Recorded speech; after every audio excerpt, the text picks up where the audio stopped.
La propuesta de Podemos e Izquierda Unida a las elecciones generales de 2019 bajo el nombre de Unidas Podemos presenta un programa electoral de 394 propuestas, entre las que se encuentran medidas como impulsar un SMI de 1.200 euros, la de una renta básica garantizada o la jornada laboral de 34 horas semanales. Una renta básica de entre 600 y 1.200 euros. Nacho Álvarez, secretario de Economía de Podemos, ha explicado que Unidas Podemos incluirá en su programa electoral una renta básica garantizada para los hogares sin recursos, que podría oscilar entre los 600 a los 1.200 euros con escalas intermedias en función del número de miembros de la unidad familiar, con un coste de entre 10.000 y 12.000 millones de euros. Para poder hacer frente a estos pagos, la formación morada propone establecer un impuesto a las grandes fortunas de entre el 2 y el 3%. Álvarez expone en su entrevista a Europa Press que, según la encuesta de condiciones de vida, a fecha de hoy habría unos 10 millones de personas que están por debajo del umbral de la pobreza en España. Para paliar esta situación, la formación morada incluirá en su programa una renta básica para los hogares sin recursos y que también complementaría los salarios más bajos. Sería compatible con los ingresos por el trabajo, ya que los perceptores no la perderían inmediatamente si encuentran un trabajo, sino progresivamente para evitar la trampa de la pobreza. Jornada laboral de 34 horas semanales. La formación morada explica que la reducción de jornada laboral se aplicaría de forma generalizada para todos los asalariados y asalariadas, a 34 horas semanales pero sin reducción salarial, de tal forma que la jornada de trabajo sería de 7 horas al día y de 6 los viernes. El objetivo de esta medida es impulsar la reorganización de horarios necesaria para conciliar la vida laboral y familiar. Podemos hará un planteamiento integral del mercado laboral, garantizando un marco de negociación colectiva en el que la flexibilidad que las empresas necesitan se produzca por la vía de la jornada laboral, pero con un modelo similar al alemán.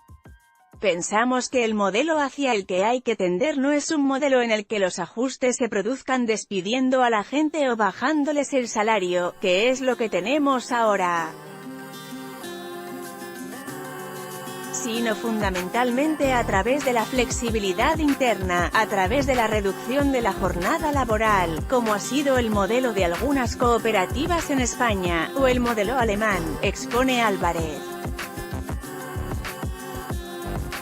Pero esa reducción de jornada no iría acompañada de una bajada en el salario, según Álvarez, quien precisa que el Estado aportaría la diferencia, con cargo al derecho de los trabajadores a cobrar el subsidio de desempleo en el futuro.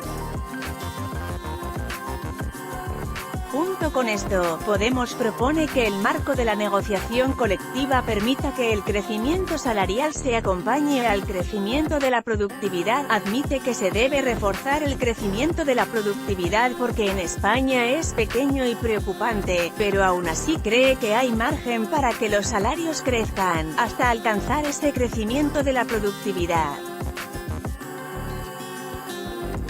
Un único contrato temporal. En cuanto a los modelos de contrato, defienden que debe haber un único contrato temporal cuya duración sea de un mínimo de un mes y con una utilización que esté justificada, es decir, que debe tener una causa para que no se abuse de él.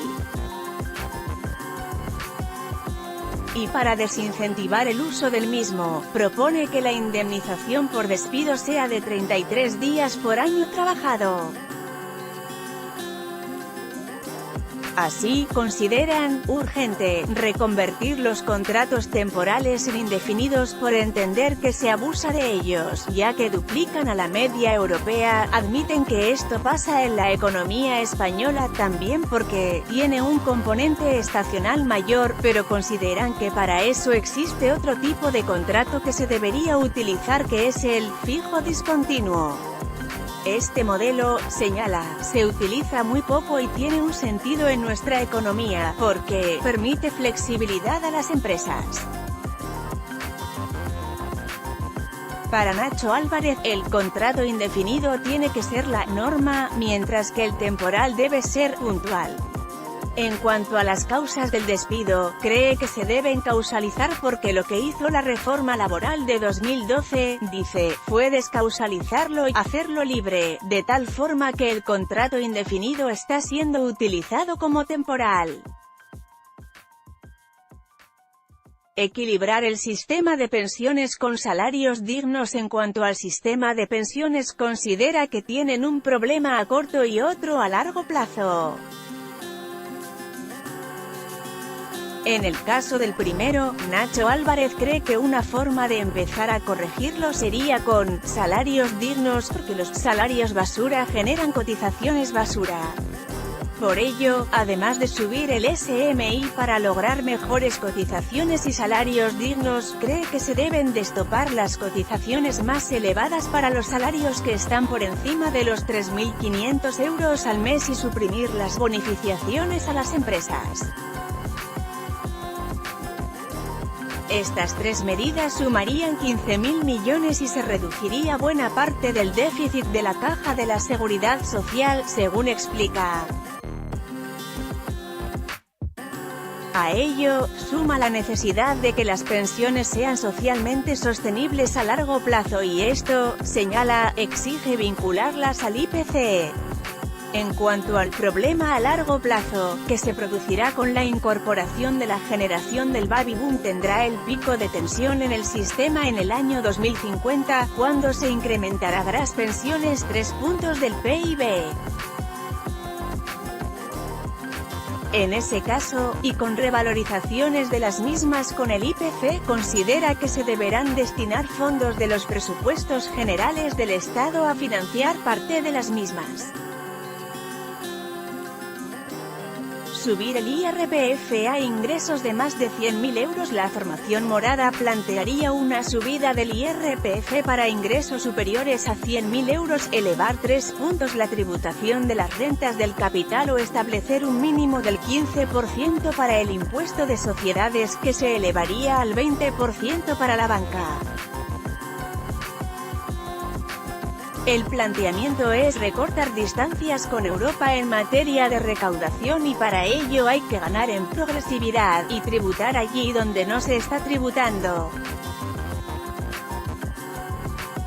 En su opinión, los mayores agujeros que tiene que ver con privilegios fiscales a rentas más altas, y eso exige una visión integral, en algunos casos retocar algunas de las figuras tributarias y en otros seguramente reformas más profundas.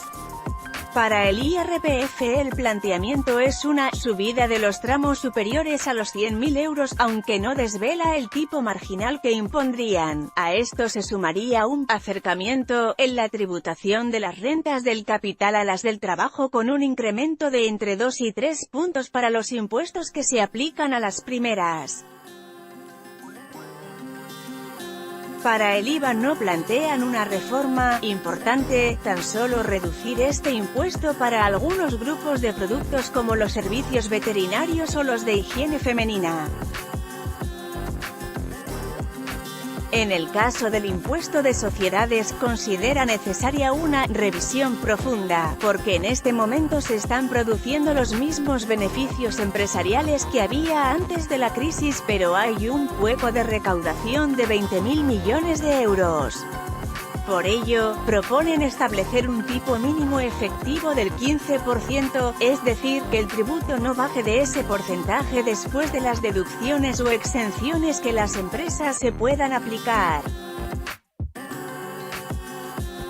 Un porcentaje que se elevaría 5 puntos, hasta el 20%, para las empresas financieras.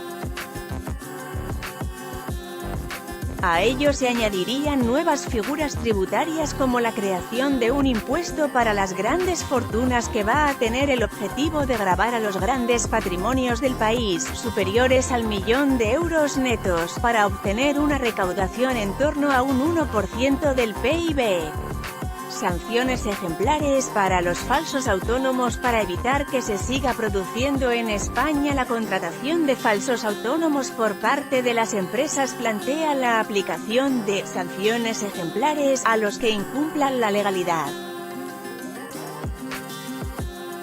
Creo que si algo nos ha enseñado el Código de Circulación es que sanciones ejemplares a aquellos que incumplen la legalidad son efectivas para que el conjunto de ciudadanos nos comportemos de acuerdo a la ley, asegura Nacho Álvarez.